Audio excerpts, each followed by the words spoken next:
Reciban un saludo. Soy David Pereira.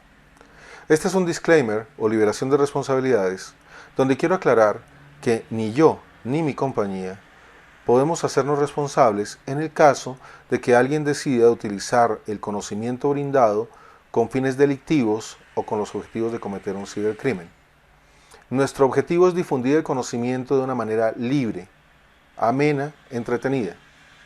El sentido de este canal es mostrarle a las personas cómo un ciberdelincuente podría atacarlos, cuáles son las técnicas que utilizaría, cuáles son las herramientas, cómo es el funcionamiento, cómo es el modus operandi. Lo que buscamos es mejorar los niveles de ciberseguridad de todas las personas, en ningún caso lo contrario. Muchas gracias. Reciban un saludo. Quiero presentarles mi conferencia A la casa del enemigo encubierto en tiempos de pandemia. Mi nombre es David Pereira, tengo alrededor de 24 años de experiencia en el campo de la ciberseguridad y la ciberdefensa. Dicto capacitaciones para muchas fuerzas de ley a nivel mundial. Aparte de eso, pues brindamos asesorías a nivel de ciberdefensa, ciberseguridad a muchas entidades en distintos lugares del mundo. En esta conferencia vamos a hablar acerca de lo que hacen los ciberdelincuentes para poder violar las medidas de seguridad que aplican las compañías. En esta temporada de pandemia, las cosas han venido cambiando y los ciberdelincuentes han ido modernizando sus técnicas, han ido mejorando sus capacidades de ataque y eso genera, obviamente, preocupación en toda el área de protección de la información. Es importante tener en cuenta cómo han mejorado sus tácticas, cómo han mejorado sus procedimientos y esta conferencia se enfoca precisamente en explicar esto y de esa manera estar mejor preparados para contramedir el accionar del ciberdelincuente. Entonces, comencemos. Hablemos de una realidad incómoda. Los ciberdelincuentes cada vez son más hábiles, más sofisticados, más creativos, más silenciosos. Cada vez para nosotros es más difícil detectarlos dentro de nuestra infraestructura.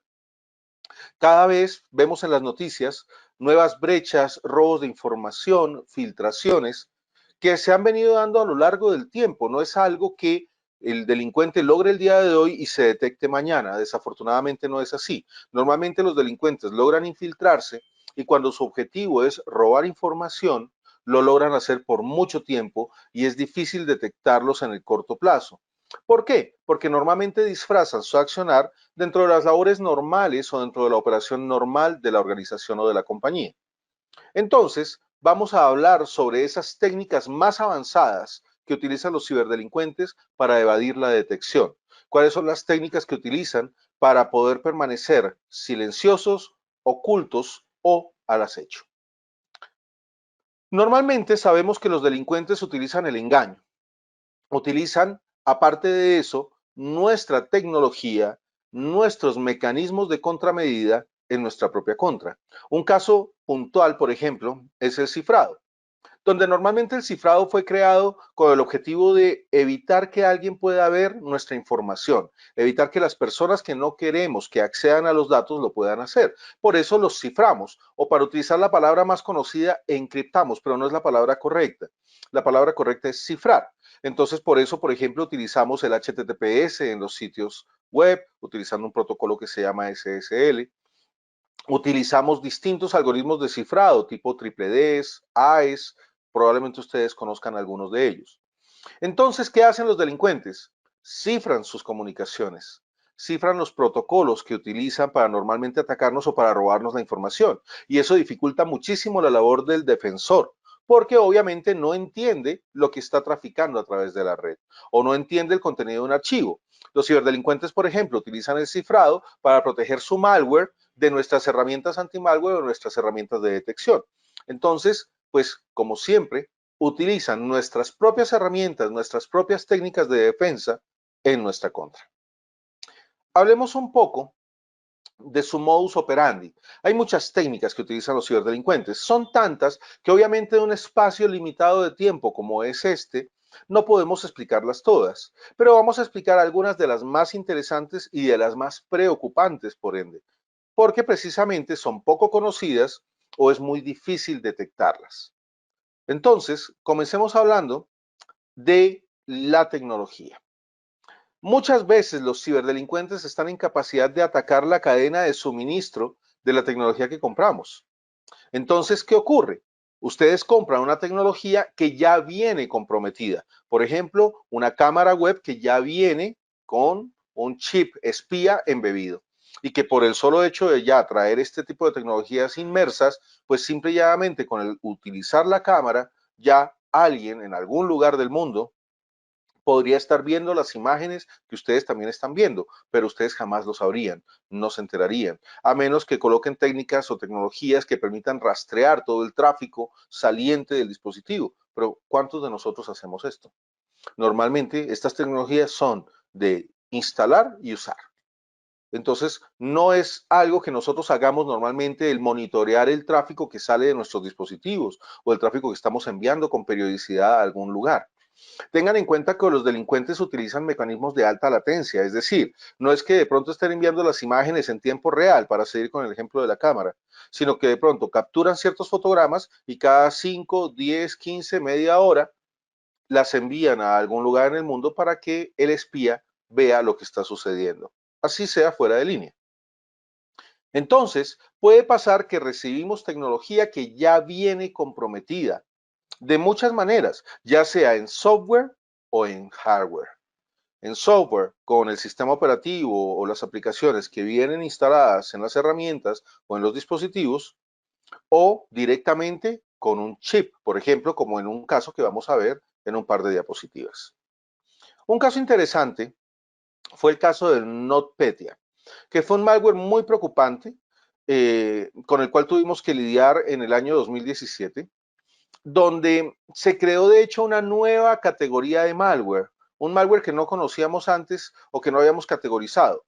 La categoría se llaman wipers, es decir, como borradores o limpiadores. ¿Qué es esto? Un wiper es un tipo de malware que infecta la máquina, cifra todos los archivos que tenemos en ella, pero no nos pide rescate, a diferencia de un ransomware. El ransomware hace lo mismo, es decir, llega, cifra la información, nos impide el acceso a nuestros datos, pero nos quieren cobrar un rescate. Si tú pagas, en teoría, le pagas al delincuente, que jamás se recomienda hacer, pero estoy explicando básicamente cómo funciona.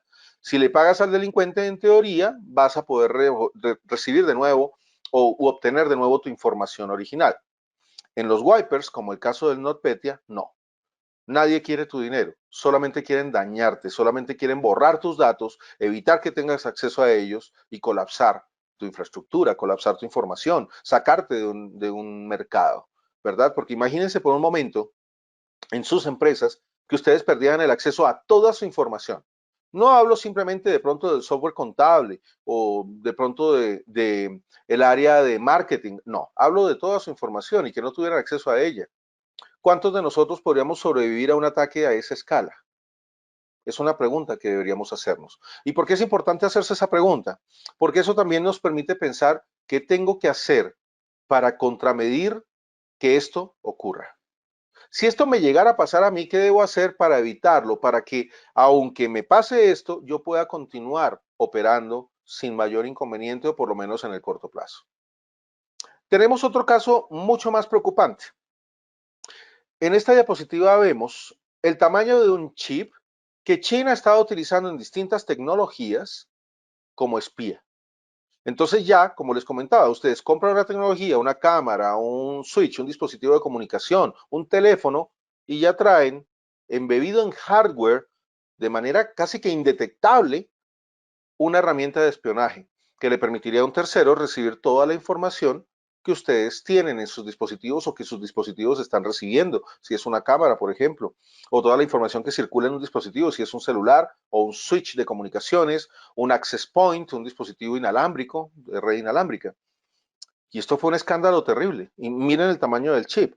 ¿Cómo nosotros podríamos detectar esto?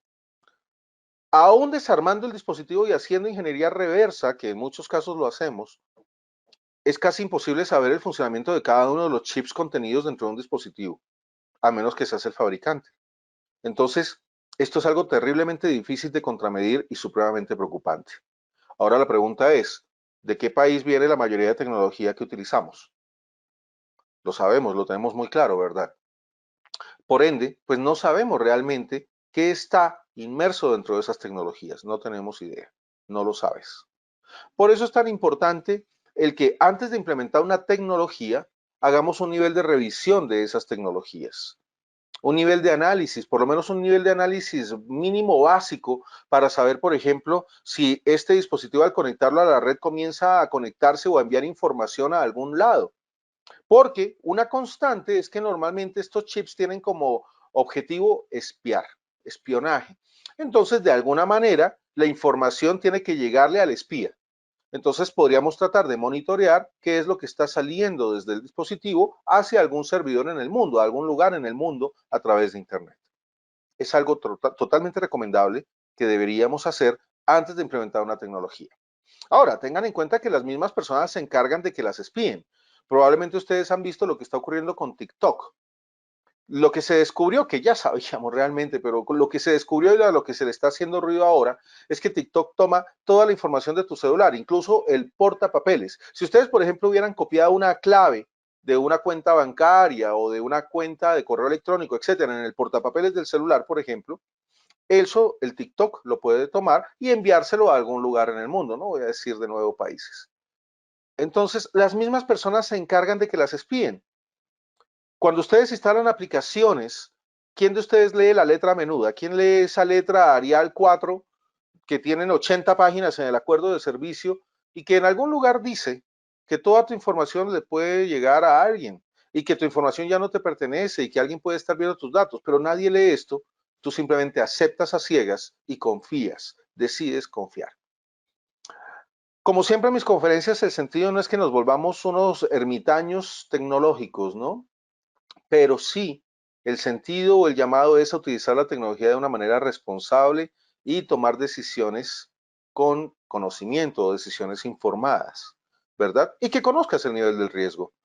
Yo estoy aquí para eso, para contarles a ustedes cuáles son los riesgos a los cuales nos vemos expuestos en el día a día con el uso de las tecnologías. Ese es el sentido. En ningún caso que no usemos la tecnología. Es usarla de manera responsable e informada. Muy bien. Hablemos de otra técnica que utilizan los ciberdelincuentes que es muy preocupante y todavía más difícil de detectar. Se llama Living off the Land o malware de tipo Living off the Land. ¿En qué consiste esto? El malware más avanzado ya no se ubica dentro de áreas de nuestros sistemas que podamos detectar fácilmente. Antes, por ejemplo, un malware se copiaba en el disco duro de un dispositivo y nosotros con el anti-malware podíamos detectar que allí había algo raro, que había algo sospechoso dentro de un archivo, pero necesitábamos el archivo para ello. Ya los delincuentes utilizan tecnologías que les permiten ocultarse dentro de archivos del sistema que pasan desapercibidos totalmente para las herramientas anti-malware. Entonces utilizan los recursos que trae un sistema para su beneficio. Incluso el hardware se logran embeber dentro de áreas del hardware que normalmente un anti-malware no podría detectar o no podría llegar ni siquiera a ellas, en áreas de memoria donde se inyectan dentro de procesos que normalmente el anti-malware no revisa o no está en capacidad de revisar porque muchas veces son procesos del sistema operativo que son intocables. Nada los puede alterar, nada puede revisarlos. Entonces, por ende, el anti-malware no podría revisar ciertos archivos del sistema operativo y son el lugar ideal para poder esconder el malware. Entonces tenemos tecnologías tipo LOLBAS, que son orientados a insertarse dentro de áreas o LOL-bin que se meten dentro de binarios, dentro de los archivos del sistema que están en ejecución. Al final, normalmente este tipo de malwares trata de posicionarse en lo que nosotros llamamos memoria RAM. Entonces, en la memoria RAM son difíciles de detectar. Incluso si un anti-malware va a leer el área donde el malware está colocado, pues puede saltar a otro lugar mientras el anti-malware revisa el área específica donde ellos estaban antes. Hasta ese nivel de tecnología hemos llegado. Tenemos, por ejemplo, un malware, un caso muy interesante de malware, por ejemplo, que utiliza herramientas del propio sistema operativo. Esto no es nuevo. Esto ya lo veíamos hace alrededor de unos 5 o 7 años, pero se sigue haciendo, donde utilizan herramientas tipo PowerShell. PowerShell es básicamente un grupo de instrucciones o un lenguaje de programación con instrucciones adicionales que podríamos utilizar dentro de Windows para ejecutar cualquier tipo de acción. Es muy poderoso. Igual WMI, que nos permite hacer manejo de operaciones internas del sistema operativo. Y los malware más avanzados no se ven como un archivo que el sistema de anti-malware pueda detectar, sino que se inyectan dentro de estos tipos de áreas dentro de los computadores. Entonces se vuelve muy preocupante y muy difícil detectarlos. Por otro lado, tenemos los comando y control avanzados. Un comando y control sabemos que es básicamente una central de control a donde el malware llega a pedir instrucciones. Cuando ha infectado una máquina, el malware le lanza una señal a su comando y control y le dice, bueno, ya infecté, ya me infiltré en X lugar, ¿qué hago ahora? Entonces, quien controla el comando y control decide y le da instrucciones al malware. Le va a decir, coja todos los archivos de Word y tráigamelos. Coja todos los archivos de Excel y tráigamelos. Dígame a dónde navega esa persona en Internet, etc. Entonces, ¿qué pasa? Normalmente los delincuentes, para evitar la detección, utilizan protocolos que para nosotros son comunes, que al verlos en el tráfico de una red no generan ningún tipo de sospecha. Son protocolos como por ejemplo el de navegación segura, HTTPS, por ejemplo, y algo muy importante, usan protocolos cifrados, cosa de que aunque tú lo veas, tú simplemente dices, ok, se está haciendo una conexión a un sitio seguro, pero no vas a poder entender lo que está pasando dentro de esa conexión, solo es la conexión, no los datos que están pasando por dentro. Para poderlos ver necesitarías tecnologías mucho más avanzadas como proxies de interceptación SSL, digamos, escucha TLS y cosas así que no son tan comunes. Entonces, los delincuentes utilizan este tipo de tecnologías o técnicas para evitar que las personas que defienden infraestructuras logren entender o detectar qué es lo que están haciendo. De nuevo, usan nuestras tecnologías y nuestras defensas en contra de nosotros mismos. Una de las cosas más preocupantes con este tipo de tecnologías es que están al alcance de cualquiera. Cualquiera con acceso a Internet podría descargar una herramienta que esté en capacidad de hacer esto. Entonces, tenemos muchos casos. Un caso interesante, esto es supremamente reciente, todos los casos que les estoy mostrando, como pueden ver, son del año pasado o de este año o máximo 2 años, como lo que hablábamos del caso del NotPetya, pero es que el NotPetya es algo supremamente importante. Este es básicamente de mayo del 2020, donde un backdoor específico está en capacidad de utilizar Gmail web, el acceso web de Gmail para hacer su comando y control. Entonces, ¿quién no utiliza este tipo de correos, Gmail o Hotmail o similares? Y este tipo de malwares más avanzados, pues están en capacidad de utilizar nuestro propio correo electrónico para comunicarse con su comando y control. Muy bien. Por otro lado, tenemos que el malware está usando una tecnología supremamente moderna para nosotros, que se llama DNS sobre HTTPS. Para entender primero, hablemos del HTTPS. El HTTPS es el protocolo que utilizamos cuando nos conectamos, por ejemplo, a nuestro banco o nos conectamos al correo electrónico, etcétera, cuando ustedes ven el candadito puesto y pues obviamente HTTPS, pero normalmente aparece un candado en la barra de dirección. Ese protocolo, como lo hemos mencionado previamente, es cifrado o viaja cifrado, ¿verdad? Entonces no podemos entender por seguridad lo que viaja allí. Ese es el sentido, que tú te conectes a tu banco y nadie vea tu número de cuenta o tu clave o cuánto dinero estás transfiriendo de una cuenta a otra o qué pago estás haciendo. Actualmente estamos utilizando resolución de nombres a través de ese protocolo. DNS es la abreviatura de Domain Name Service. Y el servicio de DNS lo que hace es convertir que cuando nosotros digamos www.alasla.org, por ejemplo, o .com, ese protocolo se encarga de convertir este alasla a una dirección IP, a un 180.40.20.10, por ejemplo.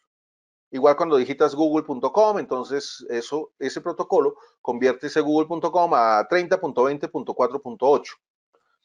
Entonces, por seguridad, estamos llevando el protocolo de resolución de nombres a protocolo cifrado. Entonces, utilizamos como portador el protocolo HTTPS y por dentro le metemos la resolución de nombres para que sea más seguro. Pero el malware está haciendo lo mismo.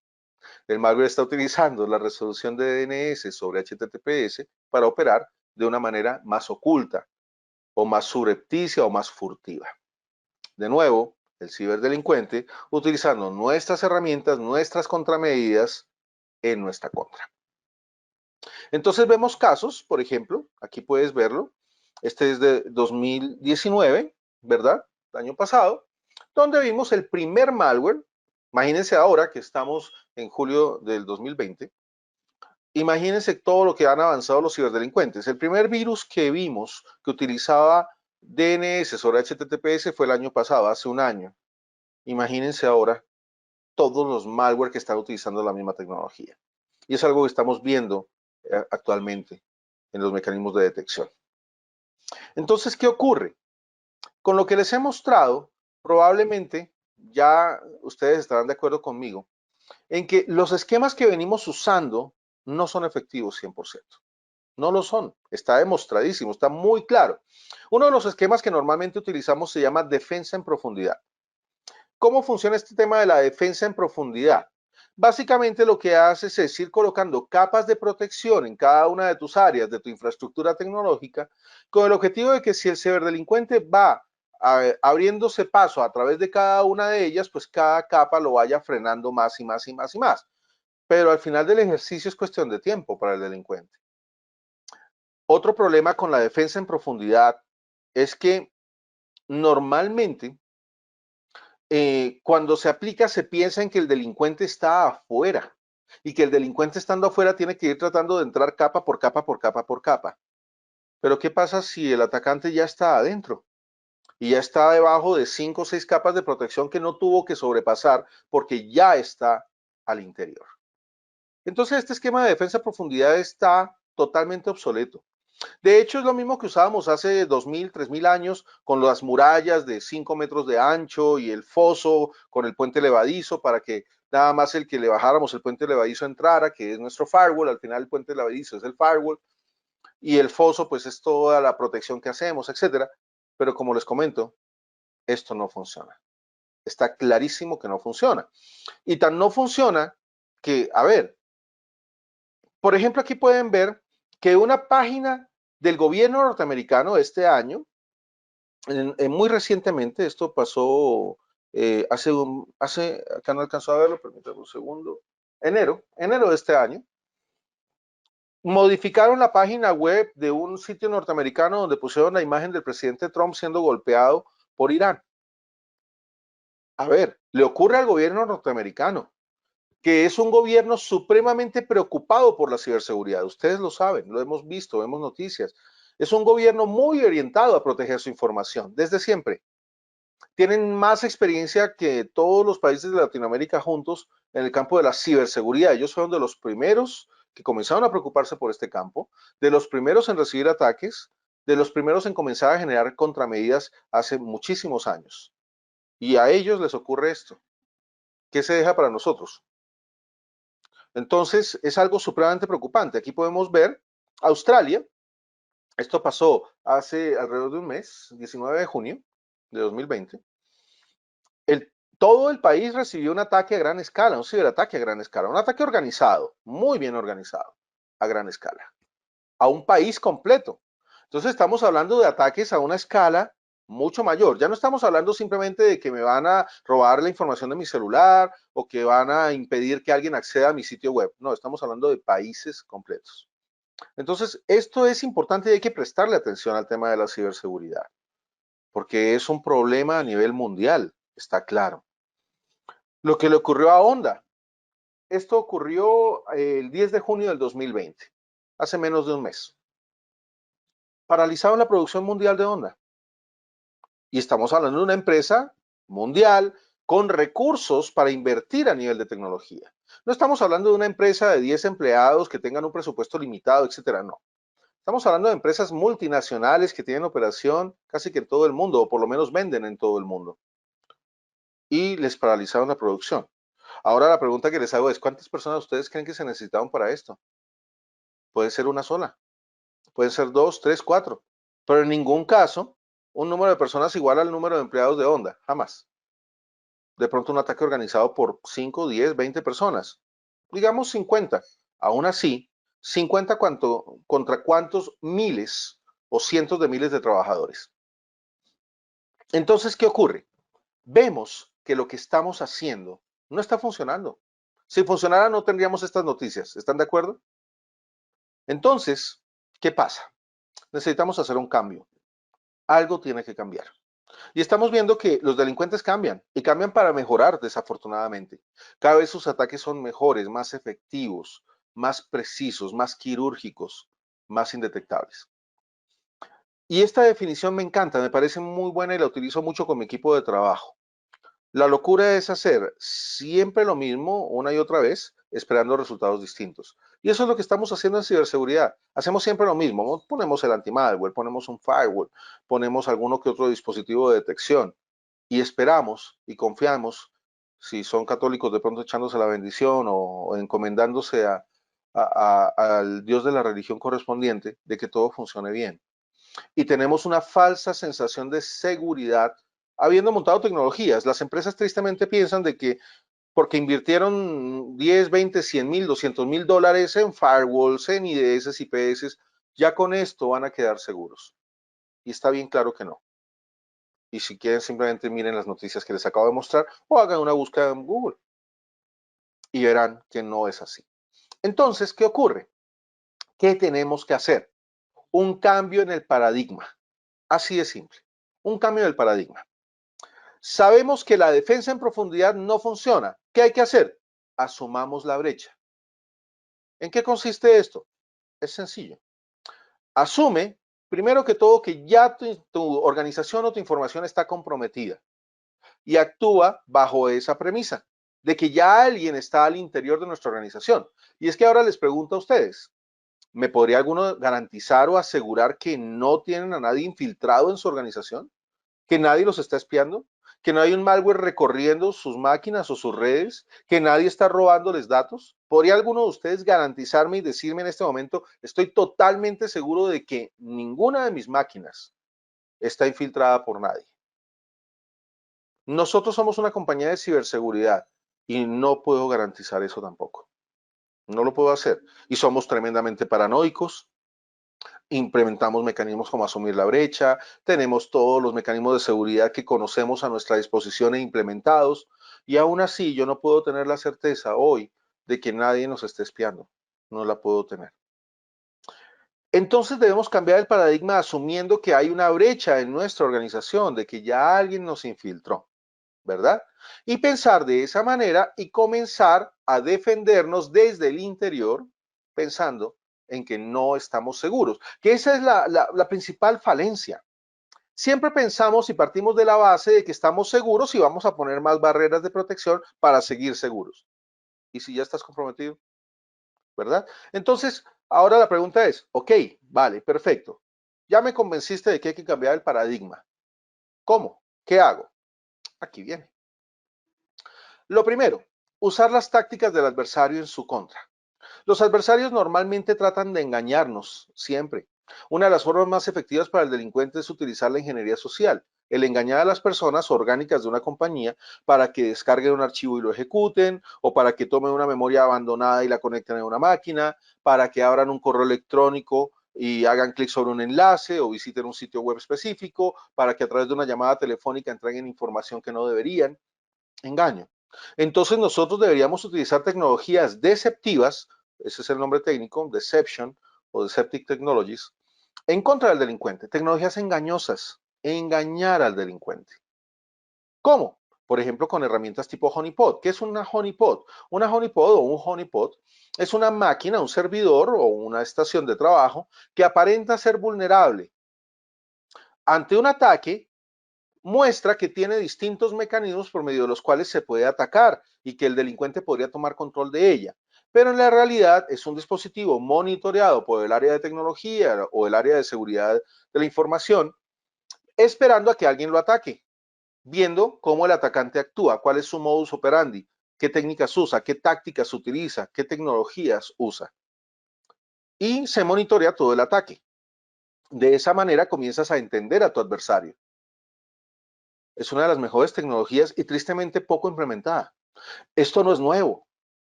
Nosotros venimos trabajando con honeypots hace alrededor de unos 20 años.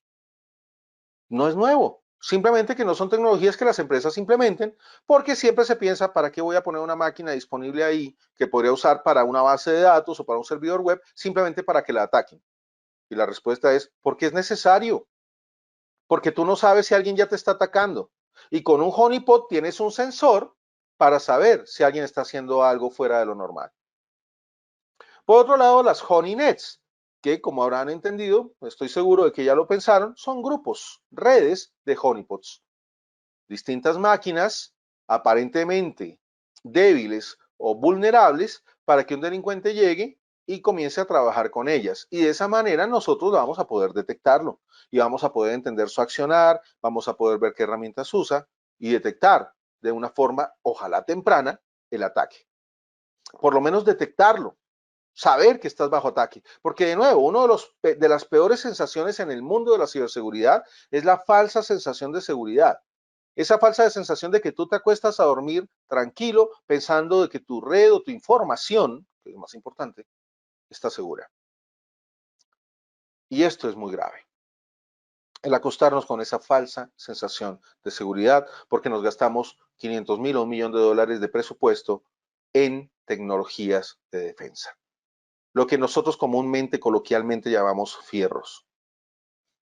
Compartimentar la información, dividirla, segmentarla y colocar barreras entre ella. Es decir, que los datos no deberían estar acopiados todos en un solo lugar, cosa de que un delincuente ataque un solo sitio y ya tuvo acceso a todo. Debemos compartimentar la información y compartimentar el acceso a ella. Nuestras infraestructuras deberían ser tipo laberinto, que para alguien que no las conozca sean supremamente complejas. Algunas ya lo son así, sin querer, que ni las mismas personas que las administran las conocen del todo. Ocurre mucho, ustedes se sorprenderían que a veces uno llega a una empresa y uno va al panel del cableado y pregunta, ¿este cable a dónde va? No está rotulado, no está marcado, no está marquillado, que es la palabra normalmente utilizada. Y la respuesta es, entonces tú dices, ¿y has intentado desconectarlo alguna vez? No, no sabemos qué va a fallar, no sabemos a dónde llega ese cable. No se imaginan qué frecuente es esto. ¿Por qué? Porque hay personas que llegan a la empresa, se van, no rotularon, este tipo de cosas que normalmente llamamos mientras siempre, no se imaginan en tecnología cuántas veces se dan al día. Entonces, esto ocurre mucho, se vuelve un poco gracioso cuando no eres tú el dueño de la infraestructura, por supuesto, pero si eres el dueño de la infraestructura y tienes 40 cables que no puedes tocar porque no sabes qué va a pasar, porque tienes una infraestructura de misión crítica que en el caso de que jales el cable equivocado, desactives el servidor web y saques a 1,000 personas de línea, pues no hay manera. De hecho, para los que no están enterados, hay una frase muy común y muy graciosa dentro de nuestro mundo, y es, si está funcionando, déjalo quieto, no lo toques, porque no sabes qué va a pasar. Y esto es algo muy triste, pero es terriblemente real. Entonces, el tipo laberinto, la infraestructura tipo laberinto, tiene como objetivo que el delincuente no entienda fácilmente nuestra infraestructura. Y de esa manera, por lo menos cuando esté tratando de navegar a través de este laberinto, de pronto dispare una alarma, active algo que haga ruido y nos haga mirar a donde el delincuente está moviéndose. Y de esa manera detectarlo, ojalá a tiempo. Ese es el sentido de las infraestructuras tipo laberinto. Al final, ¿qué les planteo? ¿Qué les estoy proponiendo? Juguemos con la mente del adversario, de la misma manera que el adversario juega con la nuestra. De la misma manera donde el adversario, utilizando tecnologías, por ejemplo, LOLBAL o LOLBAS, perdón, o LOLBIN, nos hace creer que todo está bien, porque están en capacidad estas tecnologías de no disparar ninguna alerta. Tú ves todos los parámetros de operación normales y no sabes que en realidad estás totalmente comprometido. Es algo muy común dentro de los ataques. Entonces, ¿por qué no tratamos de invertir un poco los papeles y jugamos con la mente del adversario? ¿De acuerdo? ¿Y cuál es el sentido de esto? Demorarlo, retrasarlo, mientras nosotros detectamos, monitoreamos y contrarrestamos lo que él esté haciendo. Como les comentaba en principio, tratar de que haga suficiente ruido para que nosotros nos demos cuenta de que la persona está metida en nuestra infraestructura, de que ya está circulando a través de ella, de que ya está adentro. ¿Ven? Entonces, Es como el tener alarmas al interior de la casa o sensores de movimiento conectados a una alarma. Ya es para cuando el delincuente está adentro. No es perimetral externo, es perimetral interno, ¿verdad? Entonces, estamos tratando de que si la persona se mueve en nuestra sala, en el estudio, se dispara la alarma. Y es un control que ya es casi que reactivo. Entonces, desafortunadamente, en este mundo tan avanzado de la ciberseguridad y de los ciberatacantes, muchos de los controles pasan a ser realmente reactivos o de las alarmas pasan a ser reactivas, no preventivas. Pero pues lo podemos hacer y tenemos muchas tecnologías a nuestro alcance. Pero, no obstante, tenemos tantas tecnologías a nuestro alcance. Al final del ejercicio, realmente a donde tenemos que enfocar gran parte de nuestros esfuerzos para mejorar nuestra ciberseguridad es a las personas, a las personas, a la gente. ¿Por qué? Porque las personas son la primera línea de ciberdefensa de las organizaciones y por supuesto de los hogares. Nunca nos vamos a cansar de decir esto. Volver a lo simple, lo más importante, personas.